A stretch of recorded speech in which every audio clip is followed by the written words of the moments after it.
अस्सलाम वालेकुम everyone, welcome back to the channel. This is Mohammad Hammad. इस चैनल पे हम पाकिस्तान स्टॉक एक्सचेंज से रिलेटेड डिस्कशन करते हैं और जो भी व्हाट्सएप में मुझे रिक्वेस्ट आती है स्टॉक्स को रिव्यू करने की कोशिश करते हैं कि उन कंपनीज को एनालाइज करें। फंडामेंटली अर्निंग पर शेयर देख लेते हैं और फिर चार्ट्स पे देखते हैं कि जो है क्या सिचुएशन इवॉल्व हो रही है। इस सेशन में जो है हम देखेंगे मीज़ान बैंक को, बैंक ऑफ पंजाब को, उसके बाद ICIBL को।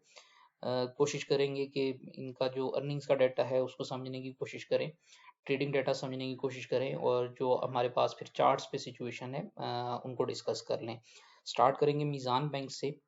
अभी आपके सामने ये जो स्क्रीन शो हो रही है ये बेसिकली ईपीएस है, क्वार्टरली ईपीएस है मीज़ान बैंक की। अगर हम देखें तो अगर इसकी ट्रेंड लाइन आप देखें तो बेसिकली मीज़ान बैंक की जो अर्निंग है वो उसमें एक स्लाइटली डिक्रीजिंग ट्रेंड हमें नज़र आ रहा है। Q4 2023 से लेकर अगर Q3 2025 तक हम देखें तो ईपीएस जो है वो 14.76 से डिक्रीज होके 11.70 पे आ चुकी है।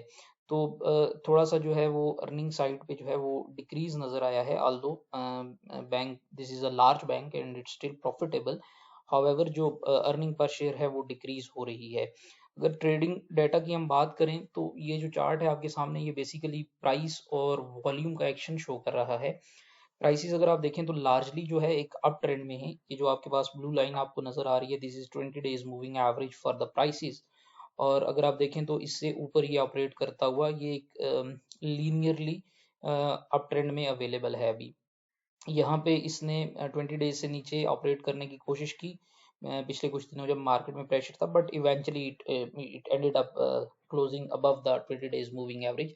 That again is a good sign. और अगर हम इसके वॉल्यूम्स देखें तो वो स्लाइटली जो है वो अपने 100 डेज की एवरेज से नीचे ऑपरेट कर रहे हैं, but by large as such इसमें अभी जो है वो कोई दुश्वारी नहीं है। लेकिन क्योंकि अगर आप देखें लास्ट ट्रेडिंग सेशन का डाटा तो वॉल्यूम्स जो हैं वो डिक्रीज हुए हैं और प्राइसेस इंक्रीज हुई हैं। तो दैट इज अ सिचुएशन जहां पे हमें थोड़ा सा केयरफुली ऑपरेट करने की ज़रूरत है, क्योंकि द बेस्ट केस सिनेरियो जो होता है वो ये होता है कि आपकी प्राइसेस इंक्रीज हों और वॉल्यूम्स भी इंक्रीज हों। लेकिन अगर ऐसी सिचुएशन इवॉल्व हो कि प्राइसेस आपकी जो है वो इंक्रीज हुई हैं और वॉल्यूम्स जो हैं वो डिक्रीज हुए हैं, that shows you know reluctance from the aggressive buyers कि वो प्राइसेस को 20 से ज़्यादा मजीद ऊपर पुश करने का के थीसिस पे बिलीव नहीं करते। अगर हम इसका चार्ट देखें तो उस पे हम सपोर्ट और रेजिस्टेंस को डिस्कस कर लेते हैं। चार्ट पे सिचुएशन ऐसी है as of now Meezaan bank की कि हमारे पास दो दफ़ा इसने जो है वो प्राइस जो है वो 500 के रीजन से ऊपर जाने की इसने कोशिश की, but that that attempt was not successful. अभी अगर हम देखें तो करंटली इसकी प्राइस जो है वो लास्ट ट्रेडिंग सेशन में 2.41% का जो है हमारे पास इसने गेन रिपोर्ट किया है 11 रुपए का। ये ओपन हुआ था 479 पे। अ, अभी हमारे पास इमीडिएट जो सपोर्ट अवेलेबल है इसकी वो 483.80 की है। और इससे ऊपर हमारे पास जो रेजिस्टेंस इसके बनते हैं इमीडिएट वो 493.21 और 500.66 का बनता है। If we get a closing above 500.66 level, यहाँ से ऊपर हमारी क्लोजिंग एक आ जाती है अच्छे वॉल्यूम्स के साथ, तो देन इसका जो अपसाइड मोमेंटम है वो प्राइसेस 536 की तरफ पुश हो जाती हैं।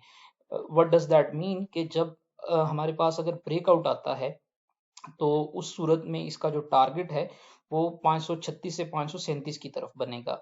रिजल्ट्स बहुत मैटर करेंगे ऑब्वियसली, बट हमें देखने की ज़रूरत ये होगी कि इसकी प्राइसेस जो हैं वो 493 से 500 के जोन में ऑपरेट कैसे करती हैं। तो उसकी एक इंडिकेशन मैं आपको बता देता हूँ, वो ये होगी कि जब भी प्राइसेस आपकी जो हैं वो 493 से 500 के दरमियान में जाएं और वहाँ पे वॉल्यूम्स ज़्यादा आना स्टार्ट हो जाएं, that will give you a confidence कि इस रीजन में अब बायर्स अवेलेबल हैं, ठीक है, और यहाँ से प्राइसेस जो है वो ऊपर चली जाएंगी।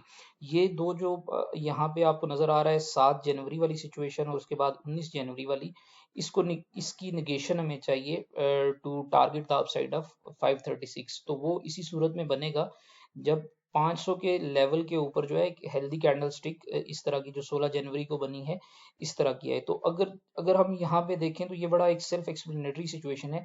जिस दिन भी प्राइस जो है वो 500 से ऊपर जाने की कोशिश करती है, व्हाट हैपेंस इज कि on the very next day हमारे पास एक रेड कैंडल स्टिक बन जाती है। That shows that buyers are actually not willing for a breakout right now.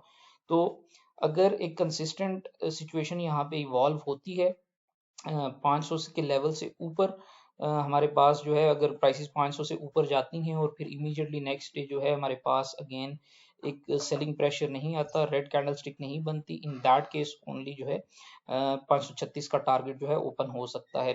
Support मैंने ऑलरेडी डिस्कस की है, 483.80 की इमीडिएट सपोर्ट लेवल अवेलेबल है। हाउएवर अगर इस प्राइस रेंज को रिस्पेक्ट ना कर सका मीज़ान बैंक, तो फिर हमारे पास हम देखेंगे कि 469.04 की सपोर्ट और बड़ा जो इसका बाइंग इंटरेस्ट अवेलेबल है एज ऑफ नाउ वो 455.28 पे अवेलेबल है। तो as of now there is nothing to worry about Meezan bank. Results matter करेंगे बैंकिंग सेक्टर के अभी आने वाले दिनों में, लेकिन अगेन 500 वाला लेवल जो है वहाँ पे बहुत एहतियात के साथ ऑपरेट करने की ज़रूरत है। बुलिश अलाइंड है अभी भी, कोई इसमें जो है वो बियरिश सिचुएशन इवॉल्व नहीं हुई, लेकिन ऑब्वियसली एक साइडवेज मूवमेंट जो है अभी इसमें नज़र आ रही है। मीज़ान बैंक के पास हमारे पास जो है वो बैंक ऑफ पंजाब है। बैंक ऑफ पंजाब को अगर हम देखें fundamentally purely basis the earning per share, तो आप इसमें देखेंगे कि एक इंक्रीजिंग ट्रेंड आपको नजर आ रहा है। ये जो लाइन आपको ब्लू लाइन नजर आ रही है हमारे पास, this shows a increasing trend. Q4 2023 की जो EPS थी वो 1.64 थी और अभी Q3 2025 की EPS 1.57 है। अगर लास्ट 3 क्वार्टर्स की बात करें, मतलब जो भी हम कहते हैं कि एक कंपनी जो है बेसिकली नॉर्मली ऐसा होता है कि कुछ कंपनीज क्वार्टरली रिजल्ट रिपोर्ट करती हैं, कुछ समाय एनुअली और कुछ ईयरली। तो क्वार्टरली का मतलब ये है कि 3 महीनों की जो उसकी अर्निंग पर शेयर है उसका ट्रेंड कैसा है। तो एक साल में आपके पास 4 क्वार्टर हो गए, राइट। तो अगर अभी हम पिछले 9 महीने की इसकी परफॉर्मेंस देखें, ठीक है, तो that is showing A increasing trend. Q1 में आपके पास 0.55 था, उसके बाद 1.53 हुआ Q2 में, and then in Q3 it's 1.57। और अगर पिछले 8 क्वार्टर से हम देखें तो ये एक इंक्रीजिंग ट्रेंड में अवेलेबल है as of now. That means के प्रॉफिटेबिलिटी साइड पे या अर्निंग साइड पे कोई एज सच जो है वो चैलेंज बैंक ऑफ पंजाब को अवेलेबल नहीं है। Now coming towards the trading data, जो हमारे प्राइस और वॉल्यूम का चार्ट है, अगर उसे हम देखें तो दे अगेन आप देख सकते हैं कि एक ये जो ब्लू लाइन आपकी जा रही है, this shows noise adjusted average price on the 20 days time frame. तो ये एक लीनियर अप ट्रेंड अवेलेबल है हमारे पास। हाउएवर प्राइसेस जो हैं इसकी डिक्रीज होना स्टार्ट हुई है 20 डेज की मूविंग एवरेज से, जो है वो नीचे आई हैं। नीचे अगर आप ये ग्राफ देखें जो कि वॉल्यूम का चार्ट है, तो दिस शोज यू बेसिकली, अगर आप इसे केयरफुली रीड करें तो जहां जहां प्राइसेस इंप्रूव हो रही हैं वहां पे इसमें क्या होता है कि आपके वॉल्यूम्स भी बड़े अच्छे आते हैं, ठीक है। और जैसे ही वॉल्यूम्स जो हैं वो अपने 100 डेज की मूविंग एवरेज से नीचे अगर चले जाएं, ठीक है, 100 दिनों के जो एवरेज वॉल्यूम्स हैं वो करंट डे का वॉल्यूम से नीचे आ जाए तो प्राइसेस नीचे आ जाती हैं। राइट नाउ अगर आप देखें तो ये कंसिस्टेंटली जो है इसके वॉल्यूम्स जो हैं वो ऑपरेट कर रहे हैं अपनी 100 डेज की एवरेज से नीचे। That is basically clearly reflecting on the prices, वो भी आपकी जो है वो करंट जो 20 डेज की एवरेज है उससे नीचे ऑपरेट कर रही हैं। दैट बेसिकली शोज के प्राइसेस जो हैं वो अपनी स्ट्रेंथ जो है उनमें कम हुई है। But there is another analogy, जब प्राइसेस डिक्रीज हो रही हूँ और वॉल्यूम्स भी डिक्रीज हो रहे हूँ, तो दैट शोज के जो आपका सेलिंग प्रेशर है वो कहीं ना कहीं एब्जॉर्ब होने के करीब जा रहा है। सो 3-4 चीजें जो याद रखनी है, प्राइसेस ऊपर जा रही हैं और वॉल्यूम्स भी ऊपर जा रहे हैं, that is showing you know a situation जिसमें आपका जो बुलिश मोमेंटम है वो स्ट्रेंथन हो रहा है। अगर प्राइसेस ऊपर जा रही हैं लेकिन वॉल्यूम्स नीचे आ रहे हैं, तो वो शो करता है कि जो प्राइस का इंक्रीज है वो स्ट्रेंथ लूज कर रहा है, ठीक है। तो ये सिचुएशन समझने की जरूरत है। तो अब अगर इसमें आप देखें तो प्राइसेस जो हैं वो डिक्रीज हो रही हैं और वॉल्यूम्स भी डिक्रीज हो रहे हैं। तो as soon as we start getting more volumes on bank of Punjab, तो इसकी प्राइसेस जो है वो क्विकली जो है अपसाइड पे मूव हो सकती हैं, टेक्निकल अगर चार्ट पे हम देखें इसकी क्या सिचुएशन है, तो let me pull the chart here. Right, अभी जैसे कि पिछले चार्ट पे आपने देखा कि 20 डेज की मूविंग एवरेज से नीचे आई है इसकी करंट प्राइस 1.64% का जो है वो लास्ट ट्रेडिंग सेशन में हमने देखा कि डिक्रीज इन प्राइसेस हैं 0.65 रुपीज़ अगर उसमें आप बात करें, और इमीडिएट सपोर्ट लेवल जो अवेलेबल है वो 38 या 30 का है। अगर 38 या 30 पे जो है एक रिवर्सल कैंडल नहीं बनती, तो फिर हम देखेंगे कि ये अपना जो मेजर बाइंग जोन है जो कि 35 या 19 से आपका 36 या 70 के करीब है उसको टच कर सकता है। बेसिकली आपका जो अपवर्ड चैनल है उसका ये डाउन साइड है, तो वहां पे आके इसकी प्राइसेस जो है वो सेटल हो सकती हैं। सो अगर आप 38 या 30 पे देखेंगे हम इसे, कि अगर वॉल्यूम्स मजीद ड्राई होते हैं और जो है वो प्राइसेस उस परसेंटेज से डिक्रीज नहीं होती, तो then there will be reversal sign. However अगर 38 या 30 पे ऐसी सिचुएशन इवॉल्व ना हुई, तो मेजर बाइंग जोन जो है वहां पे हम देखेंगे कि आप जो है वो 35 या 19 से लेकर 36 या 50, ये जो एक बड़ा मेजर बाइंग इंटरेस्ट है इसका अवेलेबल है, वहां पे जा सकता है। तो अभी हमें सिचुएशन क्या देखनी है, मतलब व्हाट यू डिस्कस कर लेते हैं, what exactly you need to look for on this chart, जहाँ पे आपका जो है आप ये समझ सकेंगे यहाँ पे इसकी एंट्री ली जा सकती है।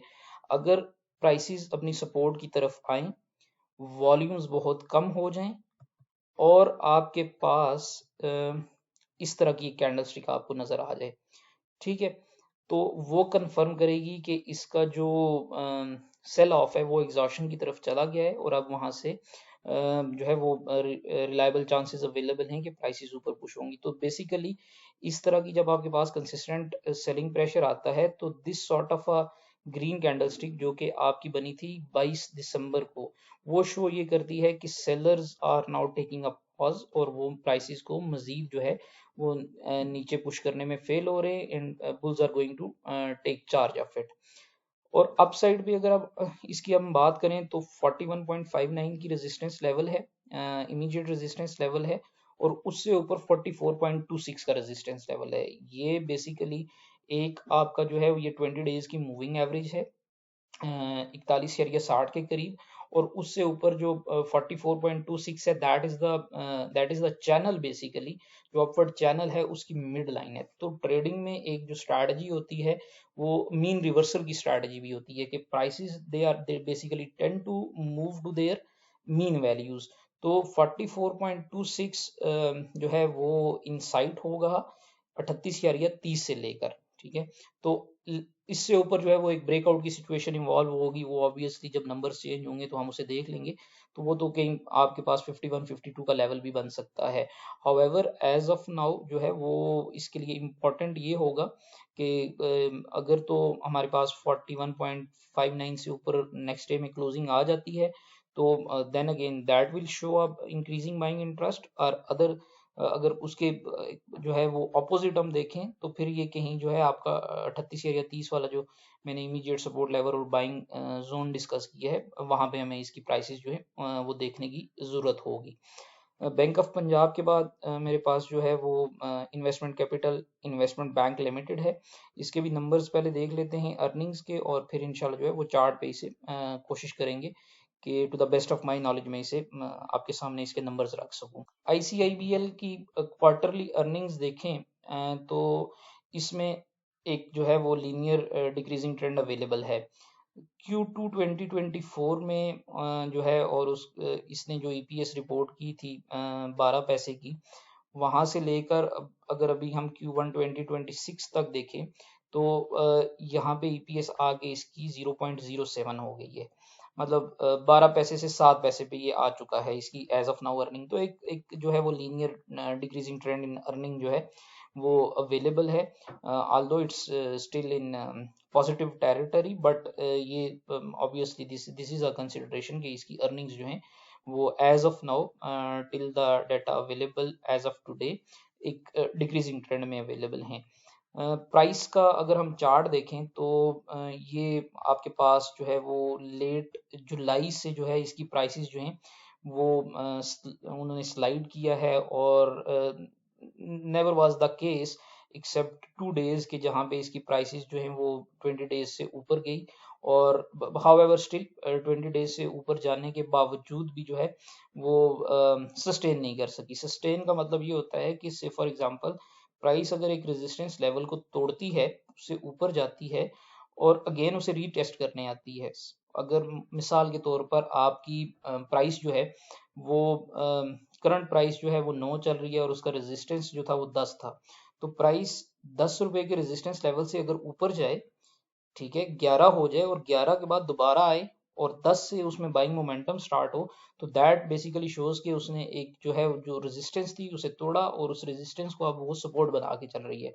तो इस चार्ट को अगर आप देखें तो प्राइसेस जो है वो कंसिस्टेंटली 20 डेज की मूविंग एवरेज से नीचे ऑपरेट करती हुई नजर आई हैं, और वॉल्यूम्स का जो ट्रेंड है वो भी आप देख सकते हैं यहाँ पे नीचे कि 100 डेज के अगर वॉल्यूम्स को आप प्लॉट करें तो वो भी एक डिक्रीजिंग ट्रेंड में है। So prices are decreasing, volumes are decreasing. Clear consideration कि एज ऑफ नाउ जो है ये हमारे पास एक बियरिश मोमेंटम इसमें अवेलेबल है।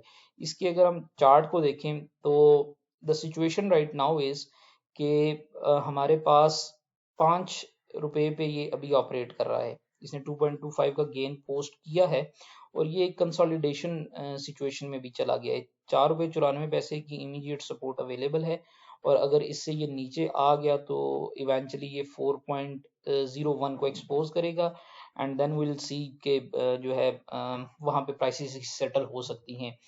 अभी ये जिस जोन में ऑपरेट कर रहा है उसको डिस्कस करते हैं। यहाँ 14 नवंबर से लेकर अगर आज तक की आप इसकी लास्ट ट्रेडिंग सेशन तक की परफॉर्मेंस देखें तो ये अपने जहां से इसने रैली बनाई थी वहां से अगर आप इसकी जो है वो रिट्रेसमेंट मेजर करें तो बेसिकली ये एक रिट्रेसमेंट जोन बनता है जहां पे आके इसकी प्राइसेस जो है वो साइडवेज पे मूव कर रही हैं एवरी नाउ एंड देन। कभी कभार इसमें कुछ एक्साइटमेंट आती है और प्राइसेस सस्टेन नहीं हो पाती।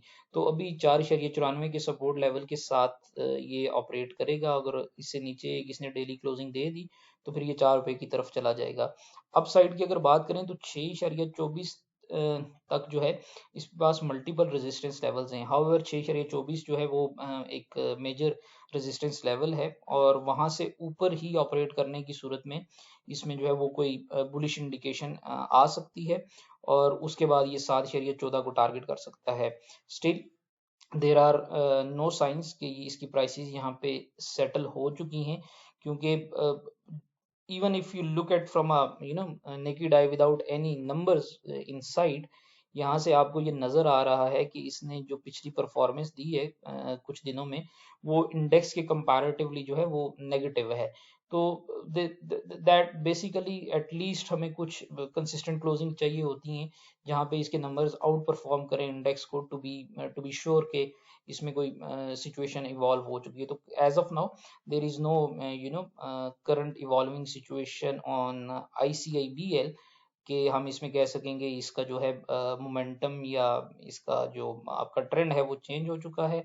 एंड अगेन 7.14 से ऊपर इसमें जो है वो कोई सिचुएशन इवॉल्व हो सकती है, या अगर फिर इसको जो है ऑन द कॉन्ट्रेरियन साइड में 4.01 पे देखने की जरूरत पड़ेगी। तो या these are my 2 cents on the stocks. I hope this information helps you. और अगर कोई ज्वाइन करना चाहे हमारा जो कम्युनिटी है, that is a great community I believe, जिसमें हमारे बहुत सारे जो ट्रेडर्स और इन्वेस्टर्स हैं वो कन्वर्सेशन कर रहे होते हैं। तो लिंक अवेलेबल है डिस्क्रिप्शन में। anyone is more than welcome to join that community. So yeah, that's it. Thank you for listening. Have a good weekend.